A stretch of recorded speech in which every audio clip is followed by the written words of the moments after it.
চলুন আজকে আমরা খুবই একটা গুরুত্বপূর্ণ টপিক নিয়ে আলোচনা করব, যে টপিকটা থেকে আপনাদের ইন্টারভিউ বা বিভিন্ন প্রতিযোগিতামূলক পরীক্ষায় বিভিন্ন কোশ্চেন ধরতে পারে। ঠিক আছে, টপিকের নাম কি? টপিকের নাম হচ্ছে তেজস বিমান দুর্ঘটনা। এই টপিকটা শুরু করার আগে আমি প্রত্যেক দর্শককে আমি অনুরোধ করব, চলুন এই বিমান দুর্ঘটনায় আমাদের হিমাচল প্রদেশের কাংড়া জেলার বাসিন্দা তথা বীর পাইলট নমন স্যার মারা গেছেন। তাই সেই নমন স্যারের উদ্দেশ্যে আমরা প্রত্যেক দর্শক এবং সঙ্গে আমি চলুন 1 মিনিট একটু নীরবতা পালন করে নিই। নীরবতা পালনের মাধ্যমেই আমাদের ভিডিও শুরু হবে। নীরবতা শেষ হওয়ার পরই আমাদের ভিডিও শুরু হবে। সবাই স্টার্ট। চলুন তাহলে নীরবতা পালন শুরু করা হলো।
ওকে, থ্যাংক ইউ।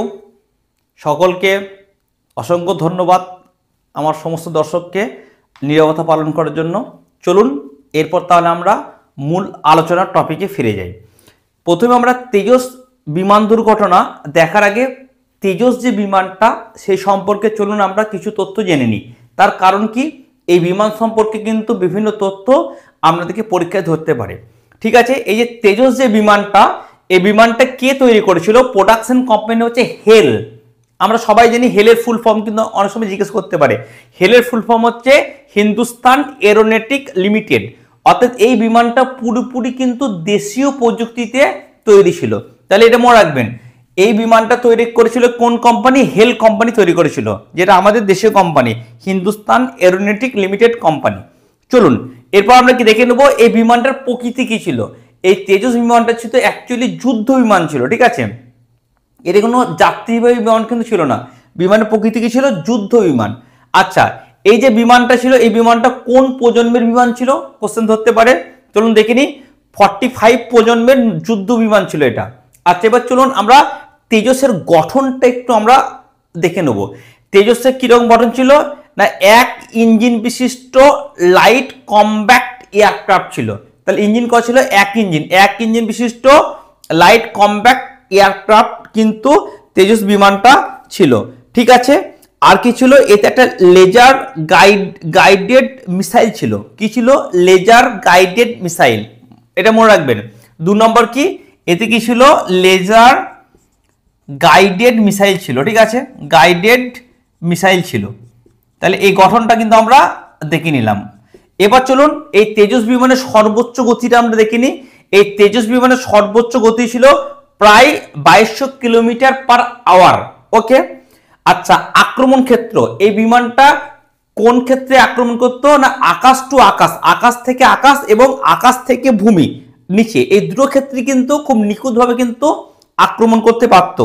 আচ্ছা, এই বিমানের অস্ত্র বহন ক্ষমতা কিরকম ছিল না, মোট প্রায় 5300 কেজি অস্ত্র কিন্তু এই তেজস বিমান বহন করে নিতে পারতো। ঠিক আছে, আচ্ছা, এই তেজস বিমানের দাম কেমন ছিল না, তেজস MK1 এর প্রায় দাম ছিল 450 থেকে 480 কোটি টাকার দাম কিন্তু ছিল। তাহলে এখানে আমরা কি দেখে নিলাম, তেজস বিমান সম্পর্কে কিন্তু আমরা খুঁটিনাটি জেনে নিলাম।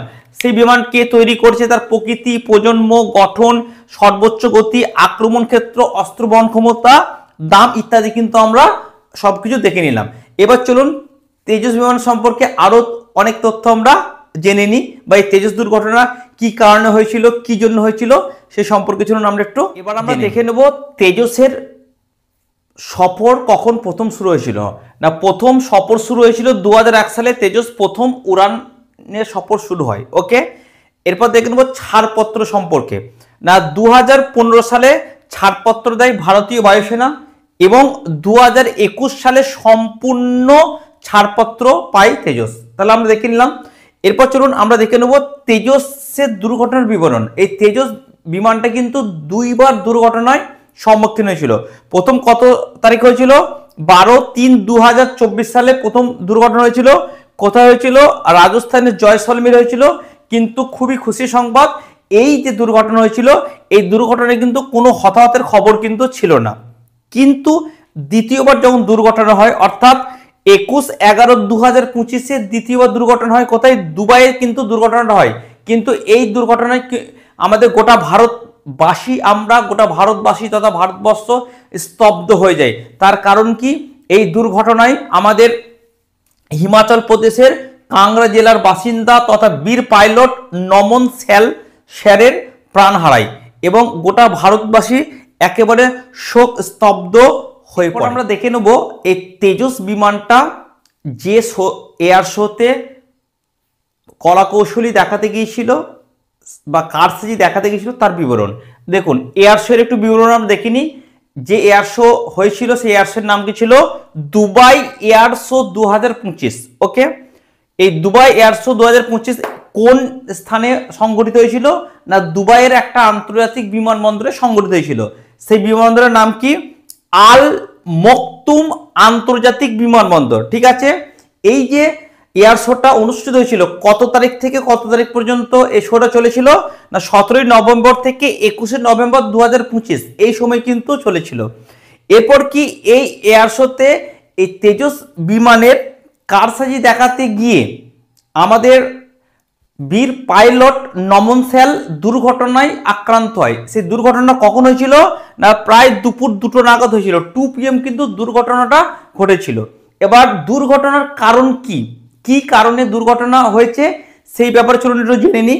না, বিশেষজ্ঞদের মতে মাধ্যাকর্ষণ বলের বিপরীতে গিয়ে কারসাজি দেখানোর সময় তেজস বিমানেতে স্থিতিশীলতা বজায় রাখতে ব্যবহৃত ফ্লাই বাই ওয়্যার প্রযুক্তিতে গোলমালেই বিমানের নিয়ন্ত্রণ হারায়। অর্থাৎ আমরা কি বুঝলাম? যে আমাদের নমন স্যার কি করেছিল? মাধ্যাকর্ষণ শক্তির বিপরীতে তিনি কারসাজি দেখাতে গিয়েছিলেন।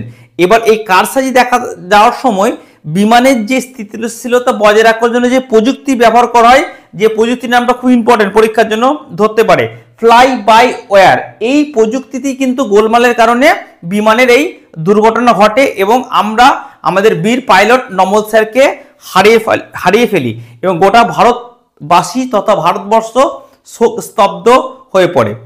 আশা করি আজকের টপিকটা সম্পর্কে আপনারা বুঝতে পেরেছেন। এই টপিকটা কেন আলোচনা করা হলো, তার কারণ এখান থেকে প্রচুর কোশ্চেন আপনাদের পরীক্ষায় আসতে পারে। Thank you.